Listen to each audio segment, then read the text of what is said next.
Loving Sai Ram to one and all.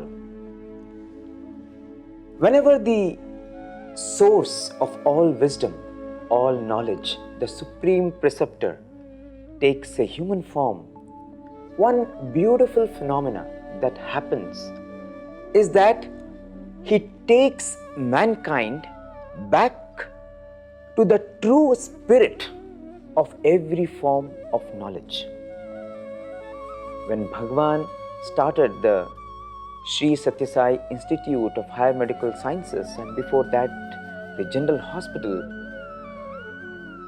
the practice of medicine that Swami taught the world is the practice where medicine is far from commerce, where medicine is universal and medicine is steeped with empathy.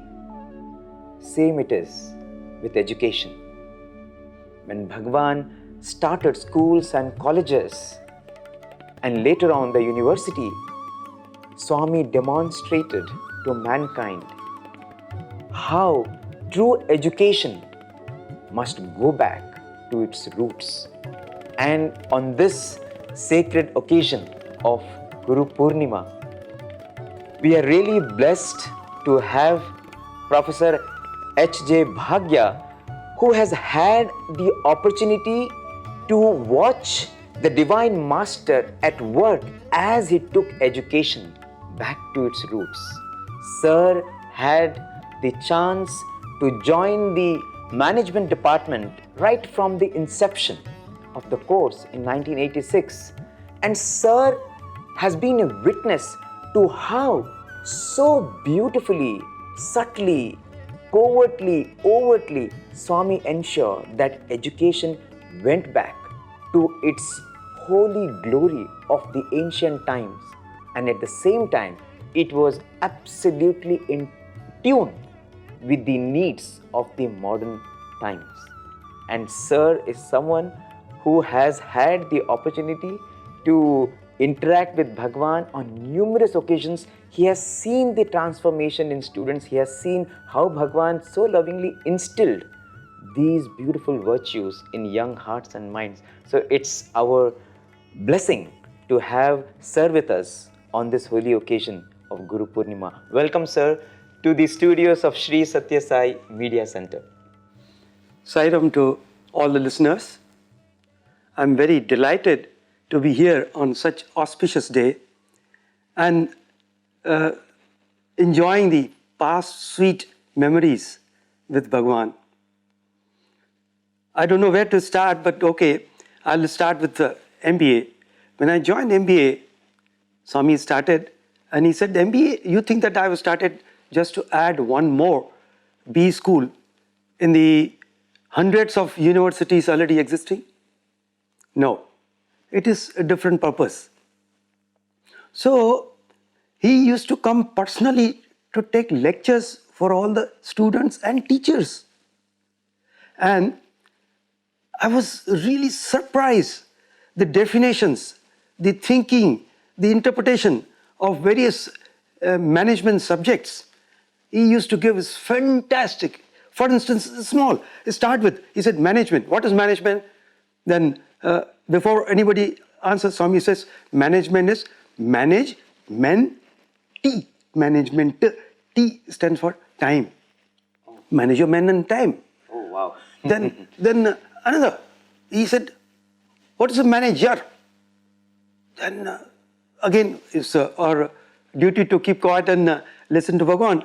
He said, somebody answered, Swami, manager is one who gets things done. He said, no, far from that. Manager, he gave a definition. He said, if you understand what the manager stands for, you will be able to manage any organization, not in India, not in world, but anywhere in the universe. You will become universal manager. He said manager, M-A-N-A-G-E-R. M stands for mind of a man. Yes. You must know all your employees that they are human beings. A stands for awareness of Atma. Unless you know that same Atma is in everyone, you will not be ideal manager. Then, N, nation, nature of a nation. You must know what the country needs where you are working.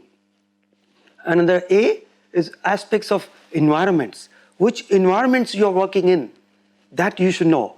Then G, guidelines of goodness. Where does the goodness come from? Goodness comes from within, from Atma. Then R, the E. E is the Inquiry. Inquiry of ethos. Inquire what has been our culture, heritage, what the earlier leaders have done. So you must know that. And take the good points from them. R, role of rules. You have to follow the rules of the laws of land and connected with all the, I'm just briefly telling you, this is type of input he used to give manager. Then he used to deal with subjects like statistics and marketing, the finance and production. Yes. You just, in fact, he used to come and ask Vice Chancellor, Mr. Vice Chancellor, what subject should I come and tell? On Sundays in the morning hours, more than an hour he used to give the lecture. Now, he had a different way. For instance, I was wondering, Swami will talk on statistics today. He said, what is statistics? After all, this is nothing but quantity, quantity, quantity. How much input, how much output, number, number. He said, no, don't focus on that. The quality is more important than the quantity. What is the quality? He said, all these statistics you compare and contrast and all is for improving the quality. Even human being, he said, started with human being, statistics, giving not just 2 ears, 2 hands and all. He said 72 crore nerves are there inside. Then that is still the statistics outside. What about his character? What about his other qualities like human values? So they become the quality of a human being. So therefore he said, outside he may be very intelligent, but the quality is more important than his quantity. This is the way he taught about the statistics. He said there is no point in comparing the statistics of one country with another one because environments are different. The management is different. The ethos is different. Values are different. So likewise, any subject he took, he gave us so much insight that we must focus and take this few things in us as an MBA student. When you go out, you will be benefited throughout your life. And I think you are someone who has seen how Bhagawan gave these new perspectives to every subject. And it did make a difference in the lives of students, isn't it? Yes, surely. If you can share how you have seen this transformation in the students, how you have seen these new perspectives of being a manager at work when boys went out. Oh, can I take a little more time on this? It recalls, there was one student who was involved in, the computers. Swami renovated computer center and air conditioning was given. He was one of the team member who took up the job from outside, contractor. So young engineer, also air conditioning engineer, he completed the job along with other.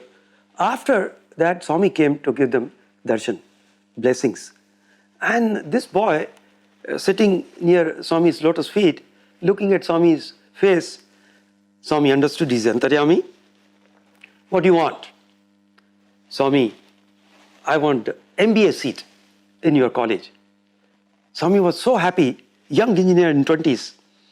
Swami arranged and next June onwards, he started. So he was directly appointed by Swami. Of course, he had to go through the formalities. Let me tell you that it's not but just... he had the blessing of Bhagawan. He has blessings and he made him go through all the admissions and things like that. He became a student. He became a student. Because he had seen the world outside, he had value of every moment, every input given by Bhagawan.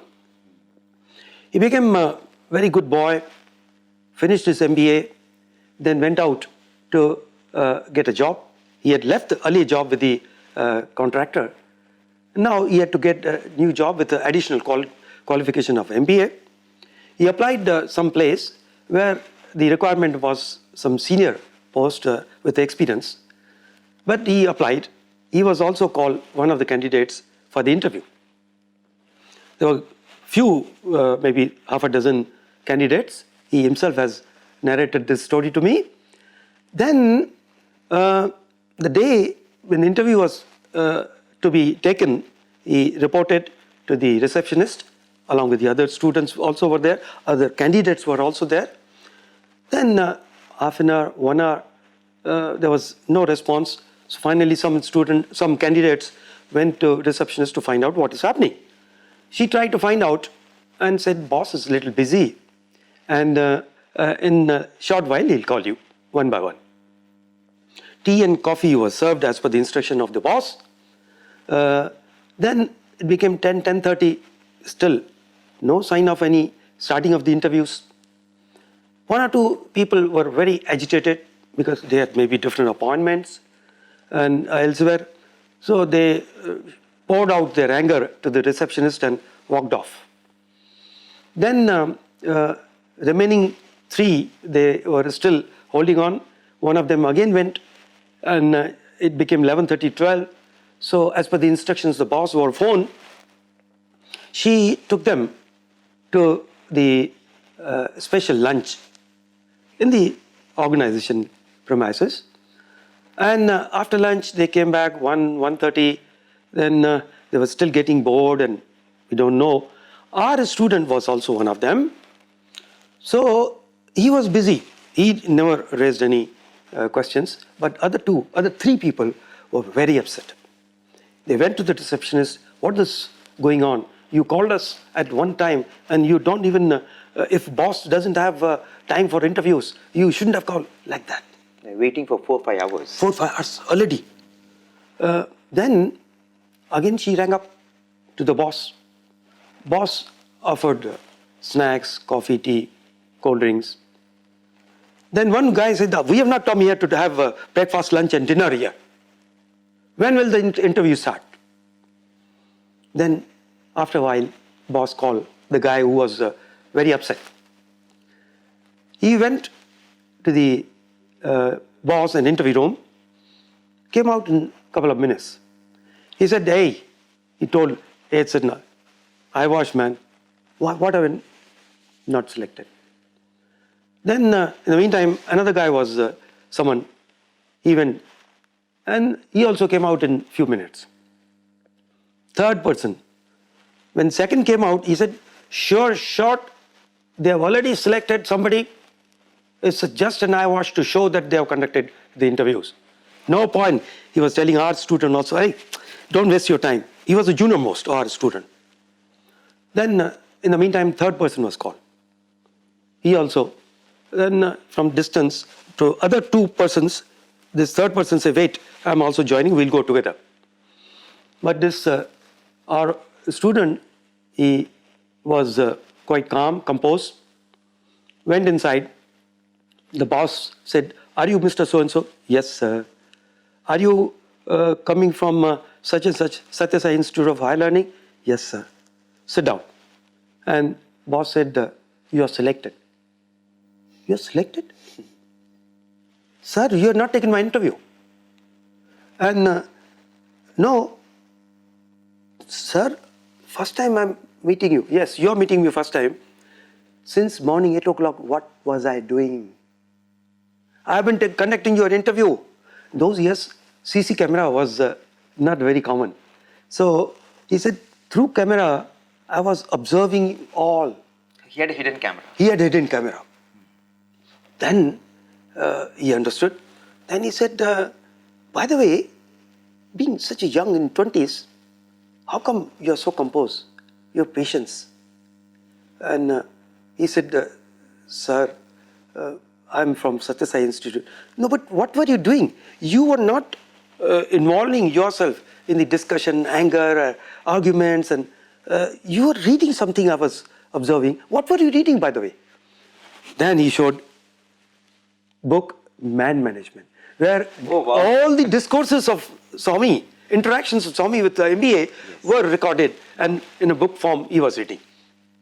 He said, but one point you were staring it again. Sir, see, this is a chapter I was reading. 3 P's. He said, 3 P's? Is it Sai Baba talks to you about the private, public and the partnership business? No. Sir, Swami said 3 P's. The most important factor for success of a manager is 3 P's. Purity, patience and perseverance. Wow. So I was reading, and at that time I saw that how they are becoming impatient. And the last person, when he left this, oh, he doesn't have even perseverance. Having sat, even though he was telling me, you also come. I said, no. Having come up to this point, I must see what happens. He said, good boy, you are selected because I want such a personality for the job I am appointing you. So just by following one, what you call the pearl of Swami's wisdom given to MBA student, got him a beautiful job compared to all other senior people also were not selected, but this guy was selected. Wow, amazing. Bhagawan, I remember in a landmark birthday discourse said, the only difference between myself and all of you is these 3 P's. If you have purity, patience, perseverance, you also can become God, Swami Absolutely. says. But here is an instance where Swami is saying, if you have purity, patience, perseverance, you will be successful in everything that you do in your worldly endeavors. And also in all the endeavors leading to the ultimate goal. Absolutely. This reminds me that Swami used to always emphasize that you must see God in everyone. Because very MBA, when he talked about mind, buddhi and atma, that the mind is the mind which operates, which creates and runs the whole world, and buddhi is the bridge between mind and atma. The goal of every individual is to reach to that atma. Absolutely. One small here, I want to, if I have 1 or 2 minutes, can I? In fact, as you speak about MBA, I'm also reminded of how MBA used to also mean to us mind on Baba always. Correct, correct. But Swami received that, but Swami said beyond that is manas, buddhi and atma. Yes. Okay. Now, I missed that point. Okay. Swami used to always emphasize that we have to have a unity between thought, word and deed. You must always carry that everybody is embodiment of same Atma.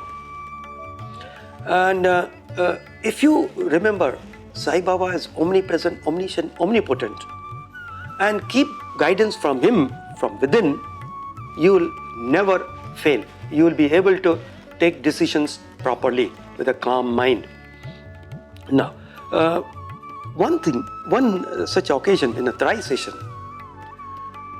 some gentleman had come and he spoke. Swami gave him an opportunity to speak, and he had many things to tell. He told boys, you think that achieving any goal in the life is important? No, Sai Baba, everything is in him. Hold on to him. Then, okay, it was a short speech. Then one senior devotee told Swamiji, your Mahima is spreading everywhere, not only in this globe, whole universe. Swami, we are very, very lucky to be with you. Then Swami did a wonderful thing. He took handkerchief from his breast, showed, Mr. So-and-so, you're not even this much of my glory. So much is yet to happen. Everybody was surprised, stunned. Then the senior devotee asked Swami, we want to witness that, Swamiji. He said, no, it's not that easy. you have to do sadhana for that. Swami, sadhana, we will do any sadhana. You tell us. Then, very calm, cool, composed, simple way, Swami said, sadhana, remember, Sai Baba is God. Even I thought, is this a sadhana? I know Sai Baba is God. At that time, it appeared very simple. But it is valid, very well valid now. How many of us, with a full conviction, we say that Sai Baba is God, is omnipresent, omniscient, omnipotent. If we do that, I don't think we'll have to face circumstances like what we are going through now. Wow. Beautiful, sir. That is as emphatic as it can be. And I think that is the take-home lesson for all of us today. Wherever we are, if we have this firm conviction that Sai Baba is God, He is the supreme power of the universe. And once we have Him, there is no need to fear. He is the source of all wisdom, all knowledge, all grace, all power. And if we instill this conviction in us, then no matter what comes in life, we will always be safe. We will always reach our destination happily with a lot of ananda. Thank you so much, sir, for your time.